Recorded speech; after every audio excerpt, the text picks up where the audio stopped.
Вписать рисунок в архитектуру – задача не из легких. Этот вопрос требует активного обсуждения, поэтому жители дома по улице Эшба дискутируют с абхазскими и российскими художниками, какая картина появится на фасаде их дома. Мнение жильцов многоэтажного здания играет ключевую роль в выполнении этой задачи. В общем, совсем скоро здесь нарисуют мурал с изображением горного пейзажа.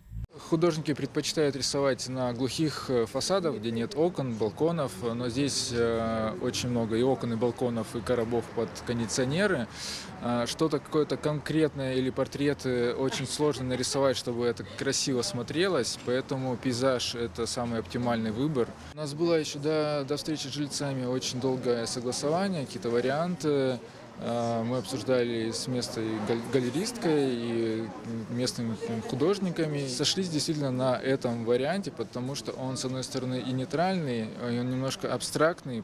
С разных ракурсов он будет все равно смотреться выигрышно и полноценно, нежели если бы был какой-то конкретный портрет, это нужно было бы отходить в конкретное место. А так как это проезжая рядом часть, дорога, и со всех сторон просто будет это яркий такой акцент, какая-то вишенка на торте ко всему вот этому общему ремонту. Фасад дома на улице Эшба долгое время нуждался в ремонте. Совсем недавно он был восстановлен российскими специалистами. Мурал станет красочным дополнением к проделанной работе. Объекты, короба, балконы, окна, их много на той стороне. И вот это было вопрос сомнения, как оно будет смотреться. Но вот сейчас ребята нам показали, рассказали. И вроде бы как понравилось. Не знаю, как это будет в живом виде, но мы понимаем, что они проработают все детали и все сделают, чтобы на самом деле наш дом выглядел очень прилично.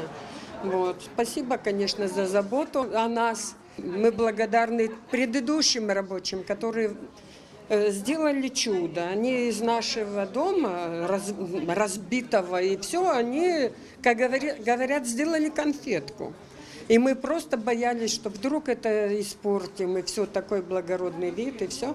Ну, надеемся на, как говорится, талант ребят, потом на их опыт, и поэтому думаем, что все будет хорошо.